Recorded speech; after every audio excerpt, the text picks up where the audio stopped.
Welcome to yet another episode of The Speaking Citizen. Today I have with me Isabel. Isabel, I tried very hard to pronounce your Mexican Spanish name, but I don't think I've got it right. So you have to tell the listeners what your family name is. I'll stay with Isabel, who will tell you her family name herself. Isabel is the author of the recently published book titled Radio for the Millions. And here is my copy. It is a fascinating story of the history of radio broadcasting in Hindi and in Urdu in North India and Pakistan between 1920 and 1980. This is the story of the vibrant role played by radio in creating transnational community of listeners who overcame, who soared above, the newly created geographical borders in South Asia. The medium had once enabled listeners and broadcasters to resist the cultural, linguistic, and political agendas of the British colonial administration and the subsequent independent governments that came to power after 1947. And it is radio. It's surprising, but then radio helped to not allow the medium to be misused and be used merely as a tool of nation building in different countries of South Asia. Also adding value to this wonderful discussion is Rajiv. Rajiv is a senior correspondent at The Citizen who has years of experience in broadcasting. So I look forward to a very, very lively chat.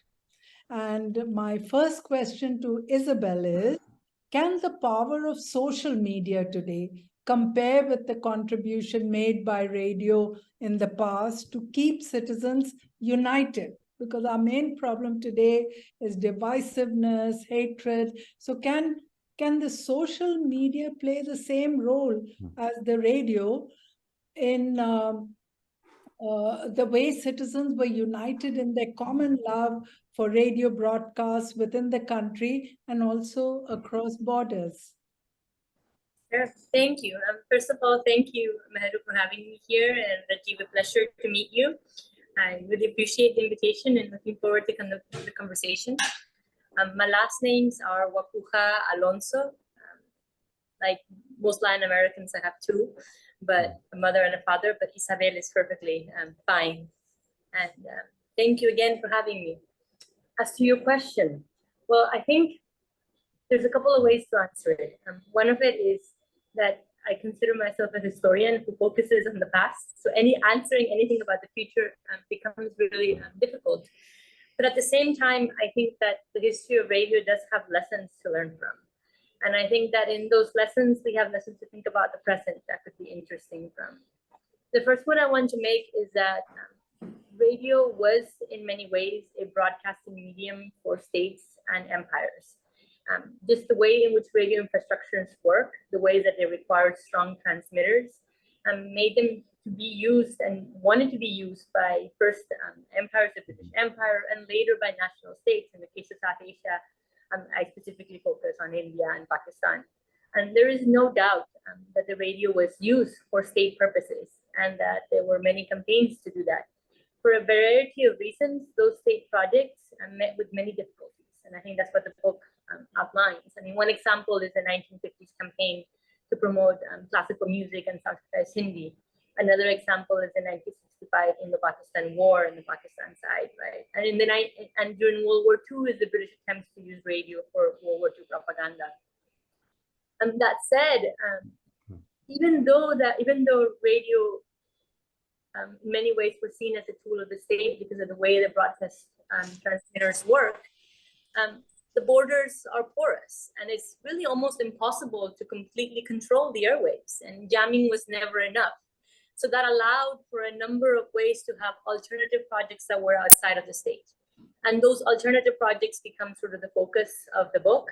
And they show the ways in which those alternative projects actually gained a lot of popularity and became among the most important radio stations. I mean, one example of that is Radio Salon.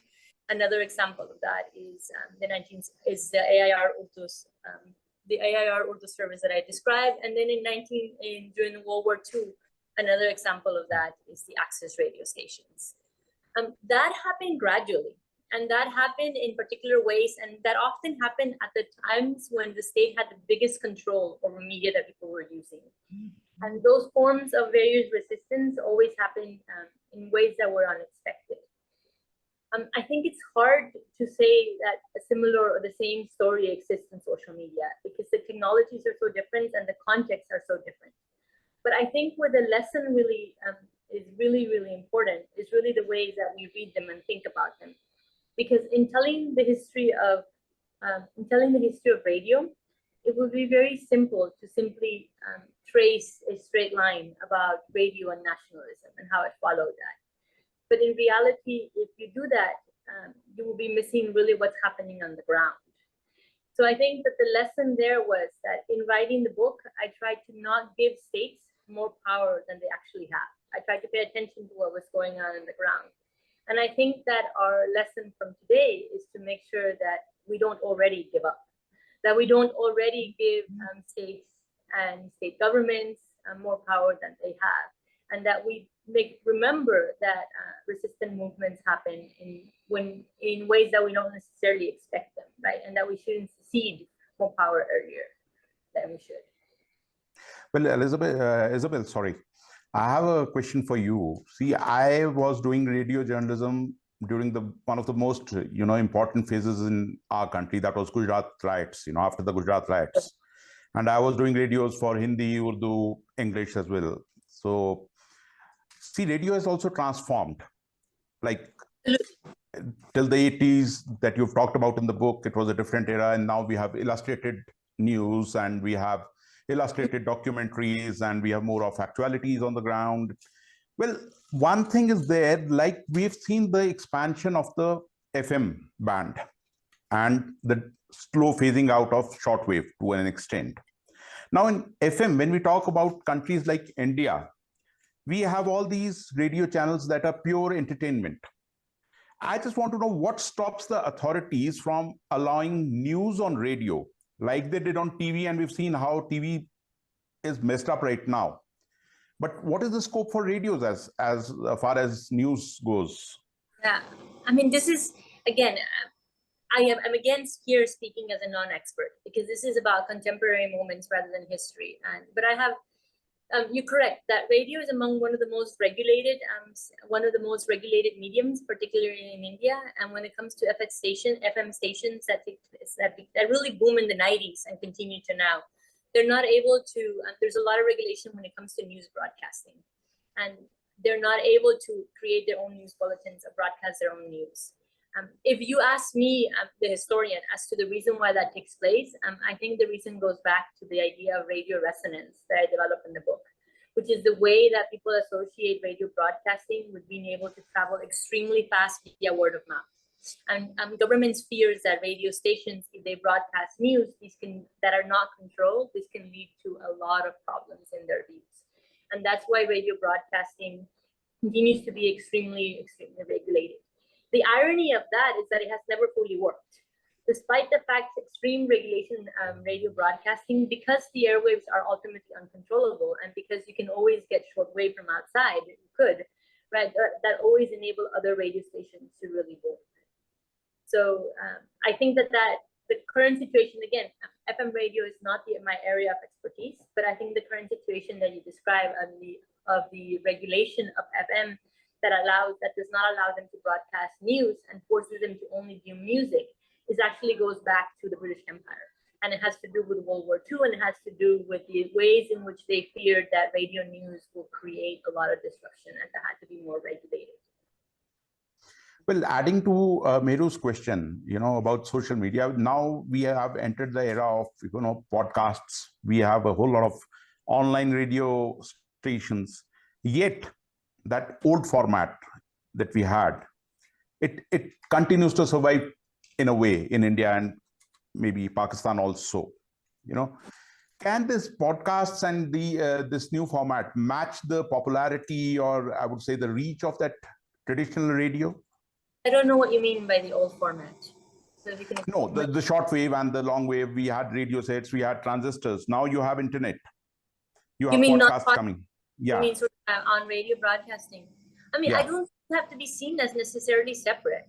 I think that that's sort of, I think that, so let me answer the question a little bit differently. When I began this research on radio broadcasting almost more than a decade ago, and this is really a historical book that thinks about how might we rethink the history of the subcontinent by paying attention to oral sources.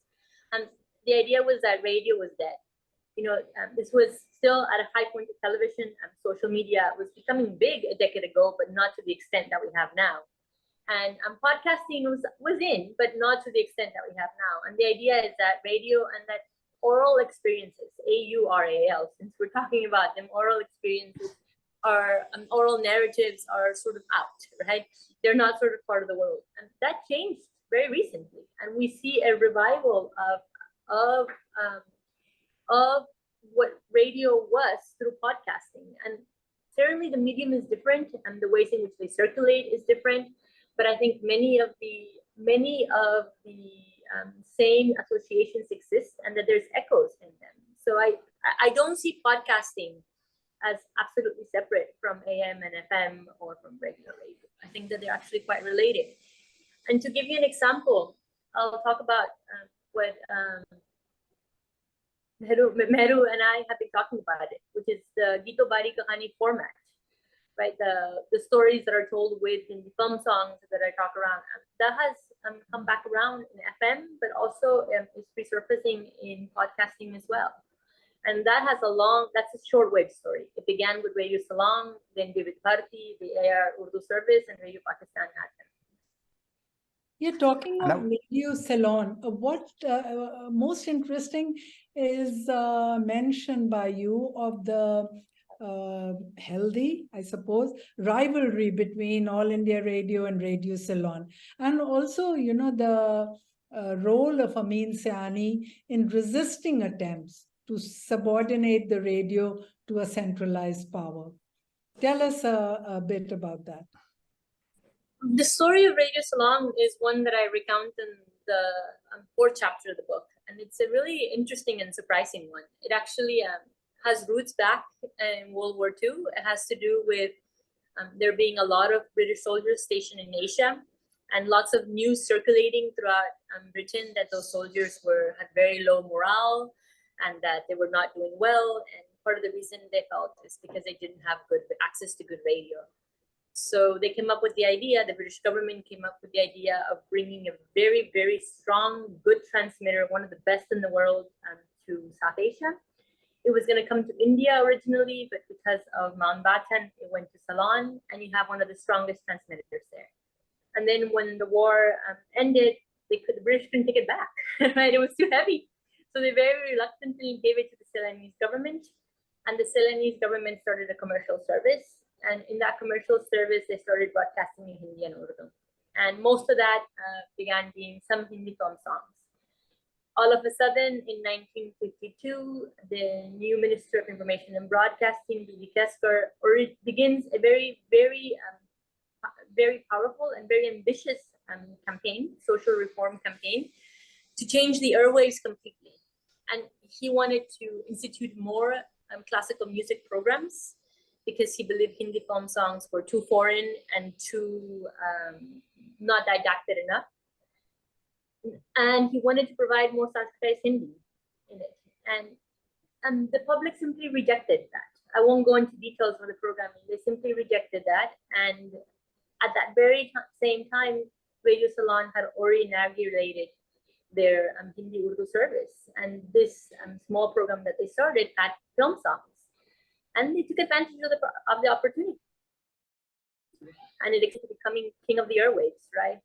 And one of the programs that really became very, very popular, that sort of began it all, was Amin Sayani's Binaka Gidmala, which ranked songs in order of popularity. And that program went against the very ideas that All India Radio was sort of that All India Radio was pushing at the very time period. But it was not done in a very conscious or obvious way. Amin Sayani, his broadcasting, embraced a sort of Hindustani version that was neither Hindi nor Urdu, really to attract a larger audience across both sides of the border. And he embraced the idea of film songs as being part of everyday lives and promoted that. Against what was going on in All India Radio, but not in a in-your-face way. Rather, this is what people want to listen to it. So this is what I want to play. And Radio Salon's popularity continued all the way into the late 70s when the transmitter began to deteriorate and really rule the airwaves. And this is why I say that a history of radio broadcasting in South Asia has to include Radio Salon, since it was the main thing that people listened to. And the ways in which people interact with Hindi film songs now and think about them, the ways in which they couple them and couple them back are in many ways tied to Radio Salon's original programs, which were later emulated by others like Vivid Bharti and the All India Radio Urdu service and numerous Pakistani radio stations as well. It's sort of the standard. I'm sorry, that was a long about question, but no, we needed to know that. Rajiv, you have a question or should I go ahead? Yeah, I just want Isabel to answer a question around the AIR's Urdu service. Yeah. You know, if you could tell me something, tell us something about how popularity was gained by this service, and in context of what is happening now with a language like Urdu under attack in India particularly, and yet it continues to be very popular, Urdu service. You know, I would like to have your thing. How it became popular, why it became popular. One of the most amazing channels that we have, stations that we have, Urdu service. Fortunately, it has recently closed down, but I feel that that's another topic. And it is high area of popularity. So the AIR Urdu service began in 1966. But one way to read it, it began in the topic of the 5th chapter of the book, which is the 1965 Indo-Pakistan War. And during the 1965 Pakistan War, Pakistan inaugurated a massive radio campaign that promoted anti-India propaganda that was based on sort of cheering people up for the 1965 war during the war. And it was very successful. All India Radio had a response to it, and an important response to it, but it was nowhere near as extensive, I would say, as Radio Pakistan's response to it. But the thing about the 1965 war that is crucial to remember is that it's a marking point in South Asian history in which that Western border is officially solidified. So moving back and forth pretty much ends in 1965, and all diplomatic relationships end in 1965. So when Indira Gandhi becomes Minister of Information and Broadcasting and later Prime Minister, she inaugurates the All India Radio Urdu service as a very small, basic news service, which its actual purpose was to provide news of the ceasefire to Pakistani audiences, to Urdu knowing, I wouldn't say necessarily speaking, but Urdu knowing Pakistani audiences, obviously in West Pakistan, about the war and about from an Indian perspective. Because all diplomatic relationships are sort of ended at this time period, and there's no way to communicate with the Pakistani public. Broadcasters quickly realize that no one's going to listen to this news. So they start adding songs, they start adding small programs to it, and within 4 or 5, the program expands to 8 to 9 hours. And it hires a really strong group of Urdu-speaking broadcasters. Many of them Indian Muslims, but not all of them. Many of them were also Punjabi immigrants who came after 1947, who had an education fully in Urdu and who were lovers of Urdu poetry. And the service sort of becomes an entertainment service as much as a news service. And that entertainment service becomes at the core of a very, very large audience on the Indian side of the border, which was never its intended audiences, begins to emerge. And those were people that could understand spoken Hindustani and spoken Urdu. And just like Radio Salon catered towards an audience that was in between, the AIR Urdu service does the same. As Mariam Kasmi, one of the broadcasters, told me, we really didn't speak Urdu, we spoke Hindustani. And certain programs were closer to the Urdu spectrum, but the song programs, the letter program, and at the core of the Urdu service, and I would argue its reason for success, was the exchange of letters. Yeah. So it became a center where you would have, and I'm not exaggerating, millions of letters coming from both sides of the border, gathering at the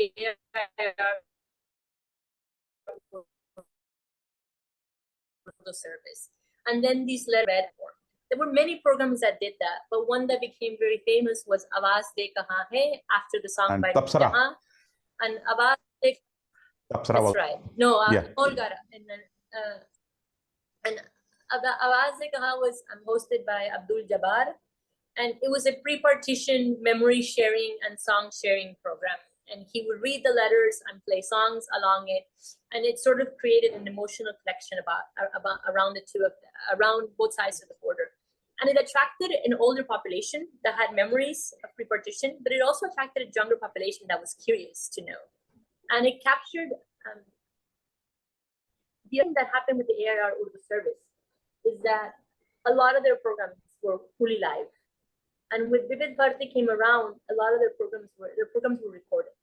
Well, Awaaz De Kahan programs were fully live, and that made listeners really, really interested in it.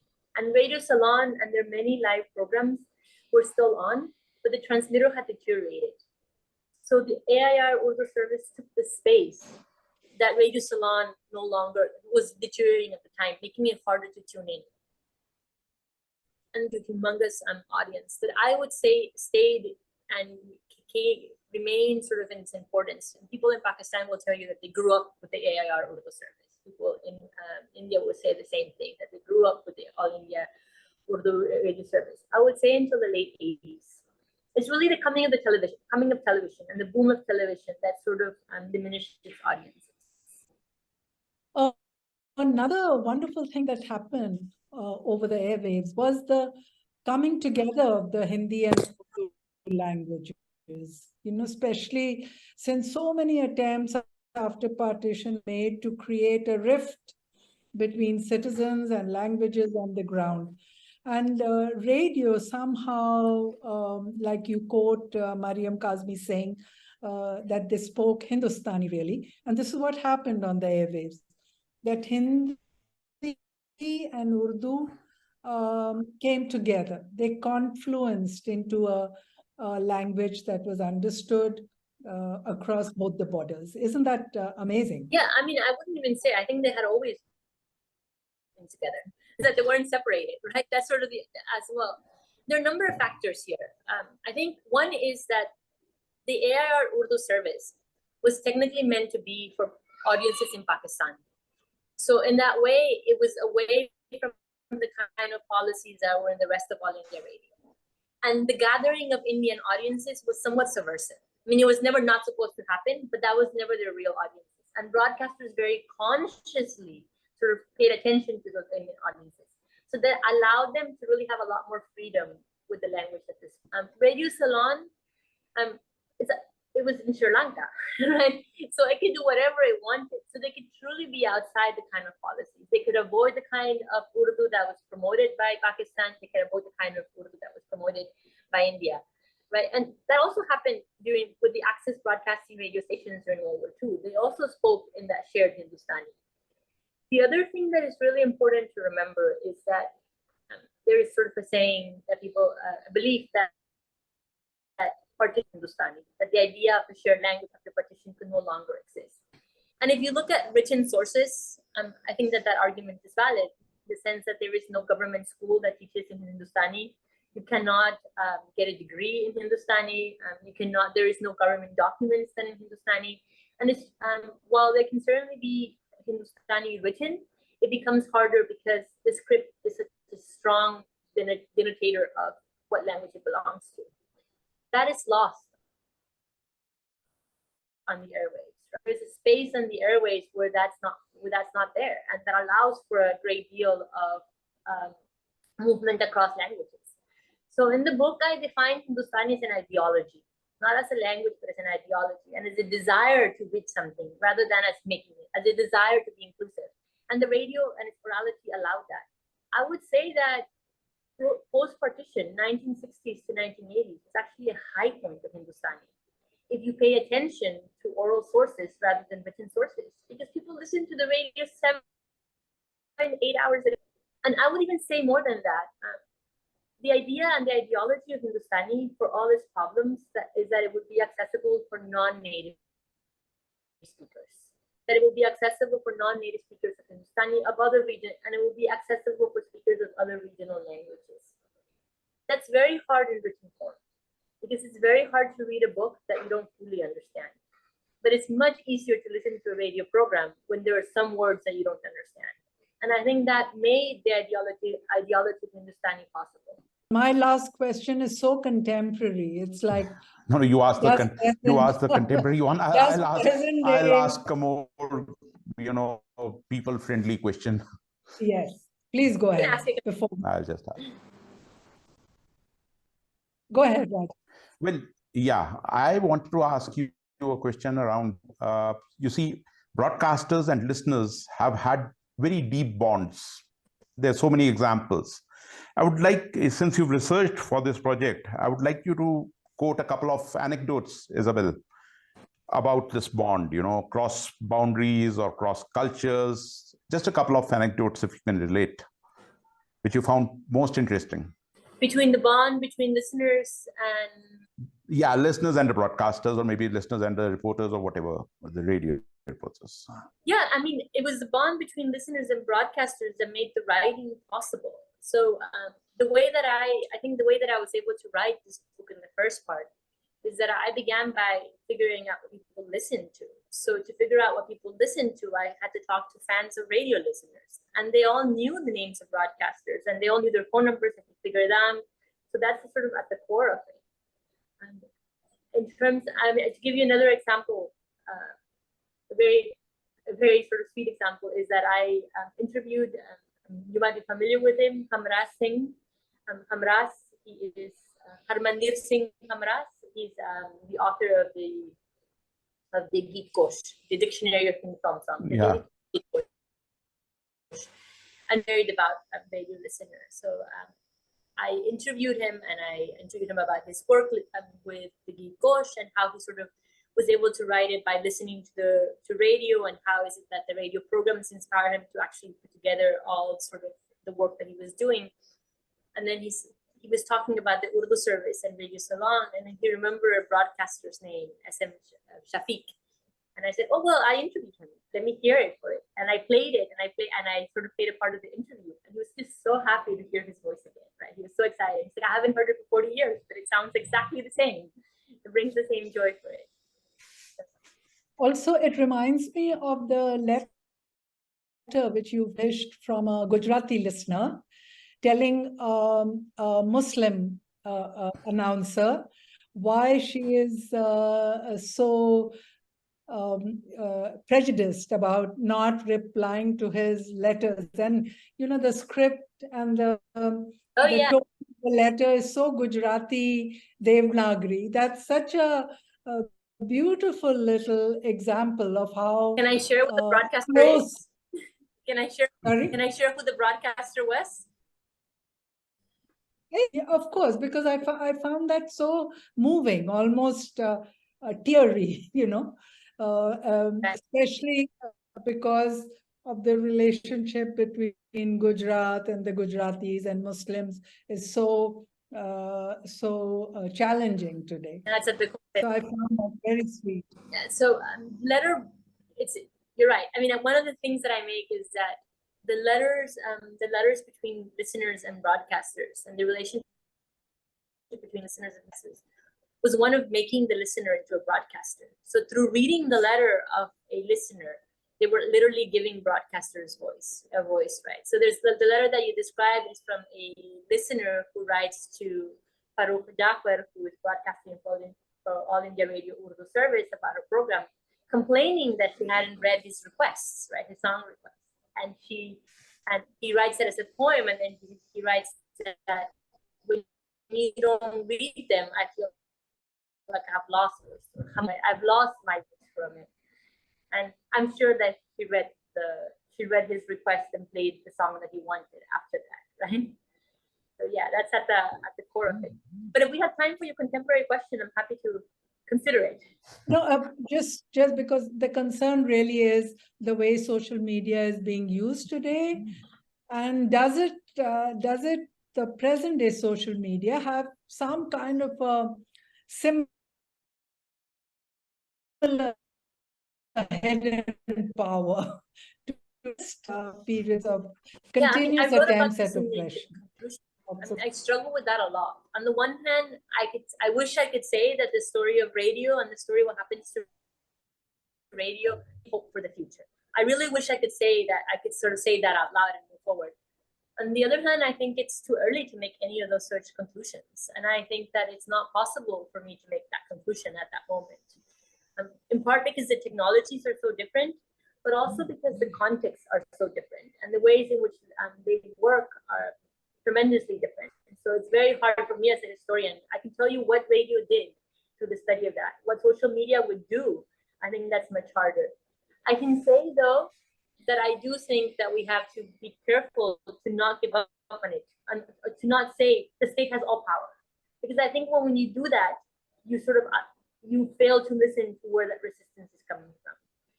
I think the other lesson from it, and I think this one is different, but which makes me very proud of my work, is that in studying radio broadcasting, look, I'm from Mexico. I did my PhD in the United States. And whenever I'm around people that do histories of radio, it's like, why South Asia? Like Hindi and Urdu, but a few people speak. But in reality, it is by far, I think, one of the most important places where radio boomed. And if you want to understand what the medium is, or what the medium could have done, or what it did, you have to look at South Asia. You have to look here. It's unbelievable that it hasn't happened, that it hadn't happened earlier. I think it's the same for social media. I really think that we want to understand what's happening in the world right now. Generally, the starting place has to be South Asia, and this is why I think that we want to understand what's happening with social media, what can possibly happen, what's not. I think the starting place is South Asia. On that bittersweet note, although hopeful note, we'll say goodbye to you, and thank you so much for this writing this book. It's a lovely, lovely story, and hope many more people will enjoy it. And thank you so much for being with us and talking to the citizen. It's my absolute pleasure. Thank you so much. And thank you, Isabel. thank you. Lovely to meet you, Rajiv. Thank you. Same here. Thanks.